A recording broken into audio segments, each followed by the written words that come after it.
Malam itu, aku sebenarnya hanya ingin mengambil air minum di dapur sebelum tidur. Rumah sudah sepi, lampu sebagian dimatikan, dan hujan turun perlahan di luar jendela. Tapi, saat melewati lorong belakang rumah, aku sadar pintu kamar pembantuku terbuka sedikit. Awalnya aku tidak terlalu peduli, karena khawatir terjadi sesuatu, aku mendekat, dan tanpa sengaja melihat pembantuku tidur dengan tidak pantas dilihat olehku. Dan malam itu, untuk pertama kalinya, aku melihat pembantuku yang selama ini disembunyikan dari semua orang. Sejak kejadian itu, hidupku berubah perlahan. Aku mulai terlibat terlalu jauh dalam masalah pribadinya. Tidak ada yang menyangka, perempuan pendiam yang setiap hari membersihkan rumah kami ternyata menyimpan rahasia besar. Dan semua itu bermula hanya karena satu pintu kamar yang lupa ditutup malam itu. Namaku Reza, umurku 28 tahun. Aku tinggal bersama ibuku di rumah peninggalan ayah yang cukup besar di pinggir kota. Setelah ayah meninggal 2 tahun lalu karena serangan jantung, suasana rumah kami berubah jauh lebih sepi. Ibuku jadi sering sakit-sakitan, sementara aku sibuk mengurus toko material keluarga yang semakin hari semakin banyak masalah. Karena itulah kami mempekerjakan seorang pembantu rumah tangga bernama Sari. Sari baru bekerja sekitar 8 bulan di rumah kami. Usianya mungkin sekitar 25 tahun, tidak banyak bicara, dan selalu bekerja dengan sangat rapi.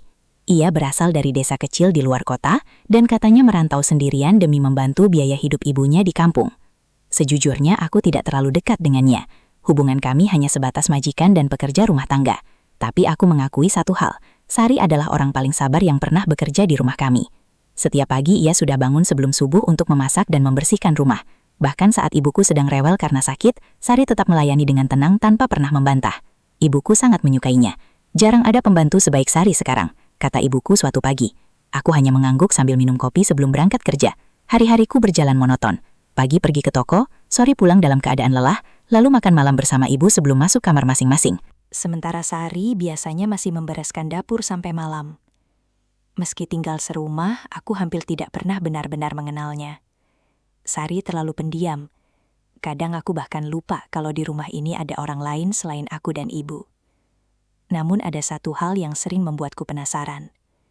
Beberapa kali aku melihat Sari seperti ketakutan saat menerima telepon. Wajahnya langsung pucat dan ia biasanya buru-buru pergi ke belakang rumah agar tidak terdengar siapapun. Pernah suatu malam aku melihat matanya sembab seperti habis menangis. "Kenapa?" tanyaku waktu itu. Ia langsung menggeleng cepat. "Gak apa-apa, Mas." Tapi jelas sekali ada sesuatu yang disembunyikannya. Meski begitu, aku tidak pernah terlalu memikirkan hal itu. Bagiku setiap orang pasti punya masalah masing-masing. Sampai akhirnya, malam itu datang. Malam yang mengubah caraku memandang Sari selamanya. Hari itu hujan turun cukup deras sejak sore. Aku pulang lebih malam dari biasanya karena ada masalah dengan salah satu supplier toko. Badanku lelah, pikiranku penuh, dan aku hanya ingin cepat tidur. Saat masuk rumah, suasana sudah sangat sepi. Ibuku sudah tidur lebih dulu. Lampu ruang tamu dimatikan. Hanya menyisakan cahaya kecil dari dapur dan lorong belakang rumah. Aku mengambil segelas air dingin, lalu berjalan kembali menuju kamar. Tapi ketika melewati lorong belakang, langkahku tiba-tiba berhenti. Pintu kamar Sari terbuka sedikit. Biasanya pintu itu selalu tertutup rapat. Awalnya aku tidak peduli. Aku bahkan sempat melangkah pergi. Namun beberapa detik kemudian, aku mendengar suara tangisan pelan dari dalam kamar itu. Aku langsung menoleh. Suara itu terdengar lirih, seperti seseorang yang berusaha menangis tanpa ingin didengar siapapun. Karena takut terjadi sesuatu, aku perlahan mendekati pintu kamar tersebut. Dan malam itu, tanpa sengaja aku melihat sebuah rahasia yang seharusnya tidak pernah kulihat. Aku berdiri di depan pintu kamar Sari dengan jantung berdegup pelan. Cahaya lampu kamar yang redup keluar melalui celah pintu yang terbuka sedikit. Tangisan itu masih terdengar lirih, membuat suasana rumah yang sunyi terasa semakin aneh. Awalnya aku ragu untuk mengintip. Tapi entah kenapa perasaanku tidak tenang. Aku akhirnya mendorong pintu itu perlahan. Dan detik berikutnya aku langsung membeku di tempat. Sari duduk di lantai dekat tempat tidurnya sambil memeluk lutut. Wajahnya penuh air mata. Di tangannya ada sebuah foto lama yang terlihat sudah kusam. Namun bukan itu yang membuatku terkejut, melainkan luka lebam di lengannya. Ada bekas memar kebiruan yang jelas terlihat di bawah lengan bajunya yang sedikit tersingkap. Aku spontan masuk ke dalam kamar. "Sari," ia langsung kaget setengah mati. Foto di tangannya jatuh ke lantai. "Mas Reza?" Sari buru-buru menghapus air matanya sambil berdiri panik. "Maaf, saya nggak sengaja lihat pintunya kebuka," kataku cepat. Namun mataku tetap tertuju pada bekas lebam di tangannya. "Itu kenapa?" Sari refleks menutupi lengannya. "Nggak apa-apa." "Jangan bohong." Ia langsung menunduk diam. Untuk pertama kalinya, sejak bekerja di rumah kami, aku melihat wajah Sari benar-benar ketakutan. Aku mengambil foto yang tadi jatuh ke lantai. Dalam foto itu terlihat Sari bersama seorang wanita tua dan anak perempuan kecil yang sedang tersenyum di depan rumah sederhana. "Ini siapa?" tanyaku pelan. Sari langsung mengambil foto itu dari tanganku dengan wajah panik. "Tolong jangan lihat, Mas." Nada suaranya bergetar. Aku semakin yakin ada sesuatu yang serius sedang terjadi. "Sari, sebenarnya ada masalah apa?" Beberapa detik ia hanya diam sambil menahan tangis. Lalu perlahan tubuhnya mulai gemetar. "Aku nggak tahu harus cerita ke siapa lagi." Kalimat itu keluar begitu pelan sampai hampir tidak terdengar. Aku menatapnya bingung. Dan malam itu, untuk pertama kalinya, Sari akhirnya membuka sedikit rahasia hidupnya. Ternyata selama ini, ia bukan hanya bekerja untuk menghidupi ibunya di kampung. Ia juga harus membayar utang besar milik kakaknya yang kabur entah kemana. Utang itu bukan kepada bank, melainkan kepada seorang rentenir berbahaya bernama Hendra. Sejak kakaknya menghilang, Hendra terus meneror Sari karena menganggap keluarga mereka harus bertanggung jawab atas semua utang tersebut. "Aku udah bayar hampir setiap bulan," kata Sari sambil menangis. "Tapi mereka terus minta lebih." Dadaku mulai terasa tidak nyaman. "Luka itu karena dia." Sari langsung diam. Itu sudah cukup menjadi jawaban. Aku mengepalkan tangan pelan. "Kenapa kamu nggak lapor polisi?" Sari tertawa pahit sambil menggeleng. "Orang kayak saya mana ada yang peduli, Mas." Kalimat itu membuatku terdiam. Selama ini aku memang tidak pernah benar-benar mengenalnya. Aku hanya melihatnya sebagai pembantu rumah tangga yang bekerja setiap hari di rumah kami. Padahal diam-diam ia sedang hidup dalam ketakutan. Tiba-tiba, brak. Suara keras dari arah depan rumah membuat kami sama-sama terkejut. Sari langsung pucat. "Itu dia." "Apa?" Belum sempat ia menjawab, suara pagar rumah dibanting terdengar dari luar. Lalu seseorang berteriak kasar. "Sari, keluar kamu!" Jantungku langsung berdetak keras. Aku segera berjalan cepat menuju jendela kamar dan mengintip keluar. Seorang pria bertubuh besar berdiri di depan pagar sambil memukul-mukul besi rumah kami. Wajahnya terlihat kasar dan penuh emosi. "Kalau besok kamu nggak bayar, keluarga kamu di kampung bakal saya datangin." Sari langsung menangis ketakutan di belakangku. "Mas, tolong jangan keluar." Tapi emosiku sudah naik melihat orang itu mengamuk di depan rumah kami tengah malam seperti preman. Aku berjalan keluar kamar menuju teras depan. "Mas Reza, jangan!" teriak Sari panik sambil mengejarku. Namun aku sudah membuka pintu rumah. "Hei!" bentakku dari teras. Pria itu langsung menoleh tajam ke arahku. "Kamu siapa?" Saya yang harusnya tanya. "Ngapain ribut di depan rumah orang malam-malam?" Pria itu tersenyum sinis. "Oh, jadi sekarang dia sembunyi di rumah majikannya." Aku menahan emosi. Kalau ada urusan, ngomong baik-baik. Ia justru meludah sembarangan di depan pagar. "Suruh pembantu kamu bayar utangnya. Jangan sok jadi pahlawan." Aku mengepalkan tangan kuat-kuat. Sementara di belakangku, Sari terlihat gemetar ketakutan. Dan saat itulah aku sadar, masalah ini jauh lebih berbahaya dari yang kubayangkan sebelumnya. Pria bernama Hendra itu akhirnya pergi setelah beberapa menit terus mengancam dari depan pagar. Tapi suasana rumah kami malam itu berubah total. Sari masih gemetar ketakutan di ruang tamu sambil memeluk dirinya sendiri. Wajahnya pucat, matanya sembab, dan napasnya belum benar-benar tenang. Sementara aku berdiri dekat jendela sambil memandangi jalan depan rumah yang sudah kembali sepi. Hujan masih turun pelan. Namun entah kenapa, suasana malam itu terasa jauh lebih dingin dari biasanya. "Dia sering datang ke sini?" tanyaku tanpa menoleh. Sari mengangguk pelan. "Tapi biasanya cuma nelpon atau nunggu di jalan depan." Aku menatapnya tajam. "Kenapa kamu nggak pernah cerita?" Ia tersenyum pahit. Aku takut diusir kalau ketahuan punya masalah. Kalimat itu langsung membuatku diam. Aku baru sadar, selama ini Sari hidup dalam tekanan setiap hari sambil tetap bekerja seperti tidak terjadi apa-apa. Dan kami sama sekali tidak pernah menyadarinya. Malam semakin larut. Aku akhirnya menyuruh Sari tidur dan berjanji akan membahas semuanya besok pagi. Namun jujur saja, aku sendiri tidak bisa tidur malam itu. Pikiranku dipenuhi banyak hal, tentang ancaman pria tadi, tentang luka lebam di tangan Sari, dan tentang satu pertanyaan besar yang terus menggangguku. Seberapa besar masalah yang sebenarnya sedang kami hadapi? Keesokan paginya, suasana rumah terasa canggung. Ibuku yang belum tahu apa-apa hanya heran melihat wajahku yang terlihat tegang sejak bangun tidur. "Kamu sakit?" tanyanya saat sarapan. Aku menggeleng cepat. "Nggak apa-apa, Bu." Sementara itu, Sari terlihat lebih pendiam dari biasanya. Ia bahkan beberapa kali salah saat menyiapkan makanan karena pikirannya jelas sedang kacau. Aku akhirnya memutuskan satu hal. Aku harus membantu Sari menyelesaikan masalah ini.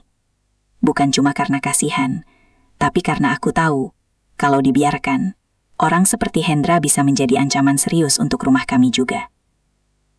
Siang harinya, aku mengajak Sari bicara di dapur saat ibuku sedang tidur siang. "Utangnya sebenarnya berapa?" Sari terlihat ragu menjawab. "Sekitar 80 juta. Aku langsung terdiam. Jumlah itu sangat besar untuk ukuran orang seperti Sari. "Kakakmu pinjam buat apa?" Sari menunduk. "Katanya buat usaha, tapi malah habis buat judi online." Aku langsung menghela napas panjang. Masalahnya ternyata lebih rumit dari yang kubayangkan. "Aku pengen bantu," kataku pelan. Sari langsung menoleh cepat. "Jangan, Mas. Kita cari jalan keluarnya. Aku nggak mau Mas Reza ikut kena masalah gara-gara aku. Tapi sekarang masalahnya udah sampai ke rumah ini." Sari langsung diam. Dan sejak hari itu, hidupku mulai ikut terseret ke dalam kekacauan yang bukan urusanku sejak awal. Aku mulai mencari informasi tentang Hendra dari beberapa kenalan di sekitar pasar. Dan semakin banyak yang kudengar, semakin tidak tenang perasaanku. Hendra ternyata memang dikenal sebagai rentenir kasar yang sering memakai ancaman dan kekerasan untuk menagih utang. Bahkan beberapa orang bilang ia punya hubungan dengan preman-preman lokal. Aku sempat berpikir untuk melapor ke polisi, tapi salah satu kenalanku justru memperingatkan. Kalau nggak ada bukti kuat, paling nanti malah makin ribut. Sejak itu aku mulai lebih waspada. Namun ternyata Hendra bergerak lebih cepat. Suatu malam ketika aku baru pulang kerja, aku melihat sesuatu yang membuat darahku langsung naik. Kaca depan toko material milikku pecah. Di rolling door toko ada tulisan cat merah besar. "Suruh Sari bayar utangnya." Jantungku langsung berdegup keras. Beberapa warga sekitar mulai berkerumun sambil berbisik-bisik melihat kejadian itu. Aku mengepalkan tangan penuh emosi. Dan yang lebih buruk, namaku mulai ikut terseret. Beberapa orang mulai mengira aku punya hubungan khusus dengan Sari karena terlalu ikut campur urusannya. Gosip mulai muncul. Tetangga mulai membicarakan kami diam-diam. Bahkan salah satu pegawai toko sempat bertanya dengan nada aneh, "Mas Reza deket sama Mbak Sari ya?" Aku langsung emosi mendengarnya. Tapi aku juga sadar, semakin jauh aku membantu Sari, semakin besar risiko yang harus kutanggung. Malam harinya, aku pulang dengan kepala penuh tekanan. Begitu masuk rumah, aku melihat Sari duduk sendirian di ruang makan dengan wajah penuh rasa bersalah. "Aku minta maaf," katanya pelan begitu melihatku. Aku meletakkan kunci motor cukup keras di meja. Toko aku dirusak. Wajah Sari langsung pucat. Air matanya mulai jatuh perlahan. "Aku bakal pergi dari rumah ini besok." Aku langsung menatapnya. "Apa? Kalau aku pergi, mereka mungkin bakal berhenti ganggu Mas Reza dan Ibu." Aku langsung menggeleng keras. Itu bukan solusi. Tapi aku nggak mau semua orang ikut hancur gara-gara aku. Tangisnya pecah malam itu. Dan untuk pertama kalinya, aku melihat betapa putus asanya perempuan yang selama ini selalu terlihat kuat di depan semua orang. Namun di saat yang sama, aku juga sadar satu hal yang lebih menakutkan. Aku sudah terlalu jauh terlibat dalam hidupnya untuk mundur begitu saja. Malam itu suasana rumah terasa sangat tegang. Sari masih menangis di ruang makan, sementara aku berdiri diam, mencoba mengendalikan pikiranku sendiri. Semua masalah ini awalnya bukan urusanku. Tapi sekarang, toko milikku dirusak, rumah kami mulai diteror, dan nama keluargaku ikut dibicarakan orang-orang. Aku mulai merasa terjebak. Di satu sisi, aku ingin melindungi ibu dan menyelamatkan hidup kami dari masalah ini.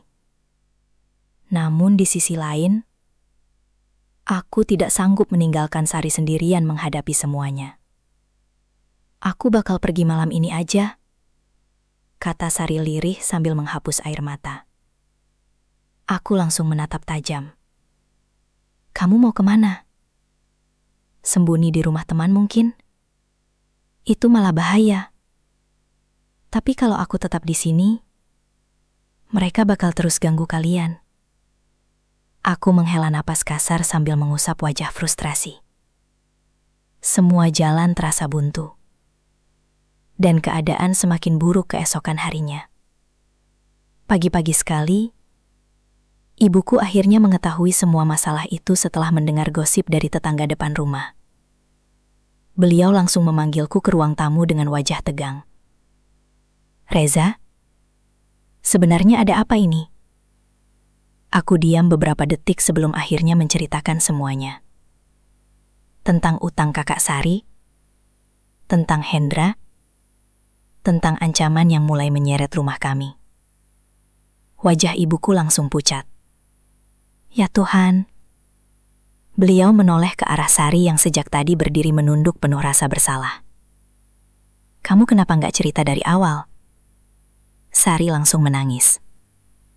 Maaf Bu. Ibuku memang terkenal lembut. Tapi kali itu aku bisa melihat jelas rasa takut di wajahnya. Kita nggak bisa terus hidup begini, katanya pelan. Kalimat itu langsung membuat suasana semakin berat. Aku tahu maksud ibu. Beliau takut. Dan jujur saja, aku juga mulai takut. Malam harinya, keadaan berubah semakin kacau. Saat aku sedang menutup toko, dua pria tidak dikenal tiba-tiba datang menghampiriku di parkiran. Salah satu dari mereka langsung mendorong bahuku cukup keras. Bos kami udah capek nunggu. Aku langsung waspada. Kalian siapa? Bilang sama pembantu itu. 3 hari lagi utangnya harus lunas. Aku bukan urusan kalian. Pria itu justru tertawa sinis. Sekarang jadi urusan. Karena bos kami tahu kamu yang bantu dia sembunyi. Belum sempat aku membalas, pria satunya lagi mendekat sambil berbisik pelan. Atau rumah kalian yang bakal kena berikutnya. Dek. Jantungku langsung terasa dingin. Mereka pergi begitu saja setelah mengancamku. Dan malam itu, untuk pertama kalinya aku benar-benar merasa keluargaku dalam bahaya. Aku pulang dengan kepala penuh tekanan. Begitu masuk rumah, aku melihat ibuku duduk diam di ruang tamu sambil memegang tas kecil. Ada apa, Bu? Beliau menatapku dengan mata berkaca-kaca. Ibu takut, Za. Suara beliau bergetar. Ayahmu udah gak ada. Ibu cuma punya kamu. Dadaku langsung terasa sesak. Aku belum pernah melihat ibu setakut itu sebelumnya. Dan di saat bersamaan, Sari yang berdiri di dekat dapur langsung menangis semakin keras. Ini semua salah saya. Ia lalu berjalan cepat menuju kamarnya. Brak! Pintu kamar tertutup keras. Aku langsung mengejarnya.